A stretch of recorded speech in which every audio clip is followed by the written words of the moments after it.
Ay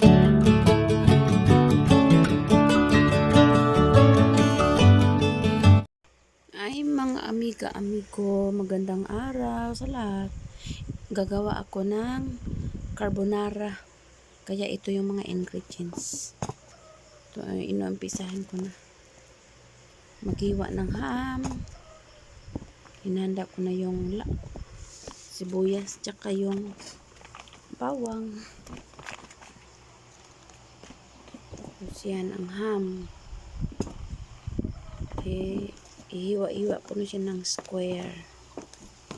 Depende sa inyo kung anong gusto nyo na form sa pag-slice ng ham. Sa akin, square-square lang yan. Nautusan ako ng anak ko na magawa kasi mag-feeding ang grade 6 na panganay namin na apo. Ako ang magluto, ako ang mag-pack, ako ang maghatid kasi yung kumpare ko matanda na sila. Masakit yung tulong nila magbaba doon sa may hagdanan kasi. May hagdanan kasi pababa yung grade 6 na room. Kaya ito, maaga ako naghanda kasi mga alas 4:30 ng madaling araw. Nag-umpisa na ako magluto para baon ng anak kong maestro. Tsaka almusal niya, tsaka pagkatapos umalis na siya, ayan ginagawa ko din yan. Pinapatuloy ko ng ginawa na lutuin na carbonara nung umalis ng anak ko. Kaya, ayan. At saka, nagpadala din yung anak ko ng pera na ipagbili. Tapos, syempre, may sobra binigay sa akin, keep the change. Ganyan talaga ang mga nanay. May keep the change pag may utos ang anak. Tsaka, hindi sa may ipabili lang may utos. Magbigay naman din yung mga anak sa akin. Alam nila wala akong trabaho, magbigay-bigay rin sila. Pero ako minsan, ayaw kong tatanggapin kasi kumpleto naman, may pagkain naman sa bahay. Pero gusto kasi nila yung pag may gusto kong bibilhin, ganun. Para hindi daw ako mainip.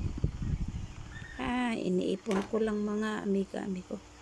May co-op naman ako. Hindi ako nagbangko. Savings ko na lang sa co-op. Minsan naman, maano ko sa Shopee yung mga kurtina sa bahay, gamit sa kusina. Yun lang ang inaano ko, pinagbibili.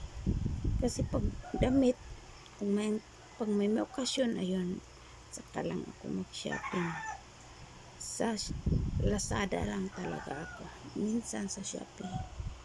Kaya ito na naman mga amiga-amigo, nagpakulo na ako ng tubig na may asin tsaka mantika. Yan doon sa dirty kitchen. Dito sa may dirty kitchen sa labas ng bahay ko. Yan. Nagpakulo ako ng tubig. Tapos nilalagay ko na yung pasta na fettuccine. Yung pang carbonara. Ayan. Pagkaluto na hinaluan ko na yung Nilagay ko na yung cream. Hinalo ko na yung cream. Cream, iba, condense. Tapos, Lagyan ko pa itong condense. nilagyan ko din yan ng asin. Cream. Ayan. Creamy na siya. Isa't kalahati. Cream, nilalagay ko na din ito. Pasta fettuccine. Tapos, 2 creamy. Tapos, ayan, mushroom. Isang latang malaking mushroom.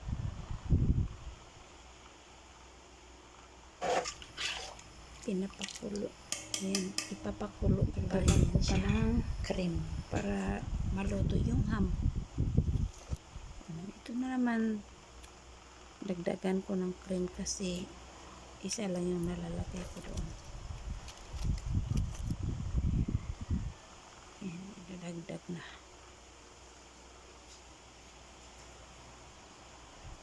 Malaking kaldero na nilulutuan ko. Kasi hindi siya madumi, malinis yun. Tingnan man sa picture para madumi. Ayan ang fettuccine. Nilalagay ko na yung creamy ginadagdagan ko ng isang box na creamy. Yan. Inaantay ko na magkulo siya. Nung una, ginisa ko muna yung sibuyas tsaka bawang syempre. Tsaka nilagay yung ham. Tapos pinahuli ko lang yung mushroom kasi luto na yun sa latay. Baka madurog. Dito, mag-pack na naman ako. Mag-pack. Nandito ako sa kusina ko. Paibabaw ko lang Ayan, siya. ang cheese Hindi ko ko na ihalo. shredded. Pero nak Yan, mix ko na lahat. Haado siya sa baw. Sakto ra Tamang-tama gyud lang siya. talaga yung kadami sa May sauce. sabaw. Tsaka mga amiga May ko, sabaw, nilagyan ko skill. din ng condense.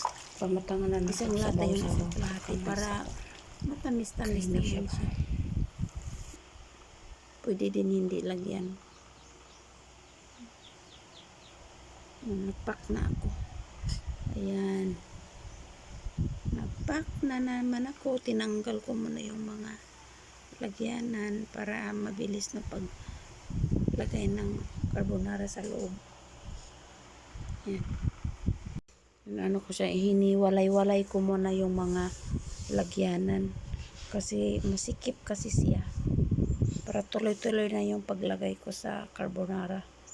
Ayan. Umpisa ko na. Pagkatapos ko yan mapak mga amiga-amigo, ihatid ko pa yan doon sa school ng anak. Ay, ang anak ng anak ko. Bali yung apo ko ba panganay. Grade 6 na kasi siya. May feeding. Nag-feeding siya. Yung mama niya. Kailangan mag-feeding daw. Sure blessing. Pang snacks to sa mga bata sa school, classmate ng apo ko na panganay. Tapos syempre sinasali na din yung mga kapatid doon na dalawa tsaka yung mga pinsan nila doon. Marami kasi pag 1.5 kilo na pasta fettuccine. Syempre kasali na yung advisor ni sa grade 6 na apo ko. Yan. Madali lang naman siya lutuin. Parang spaghetti din. Yung spaghetti iba lang din yung ingredients nun. Tsaka kulay ng sauce. Itong carbonara, alam nyo na maputi talaga yung cream niya. Nakaready na ako niyan mga amiga-amigo.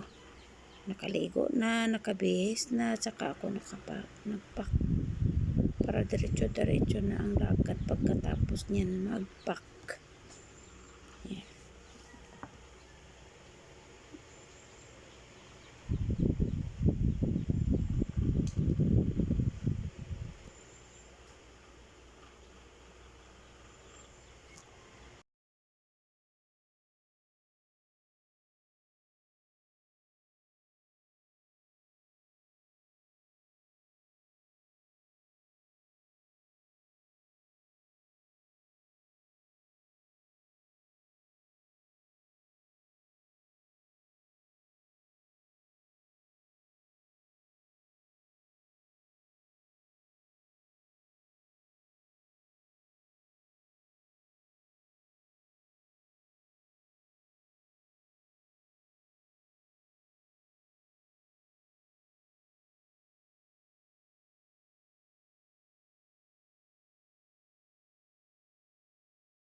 Pagkatapos ko siya napak na sa ibabaw, bago ko i-covered, nilalagyan ko yan ng shredded cheese.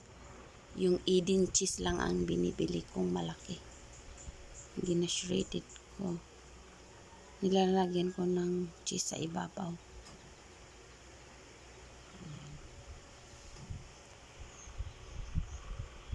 Bago ko siya tinatakpan.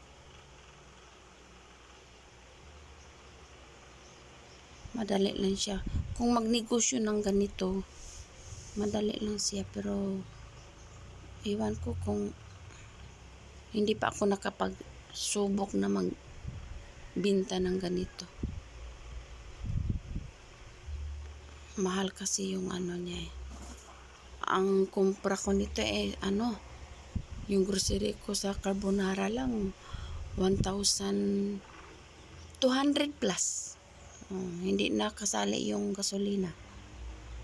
1,000 to. Kasi yun sa amin dito malayo. Hindi na masyado malayo, pero mahal ang pamasahe. Back and forth na sa amin dito is 200. 100 isang biyahe. Pagbalik, 100 din.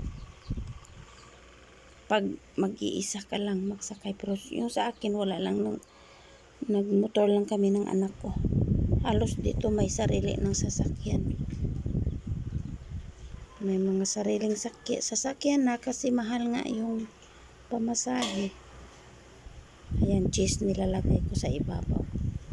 Malinis naman yung kamay ko, mga amigo. Kaliligo ko lang.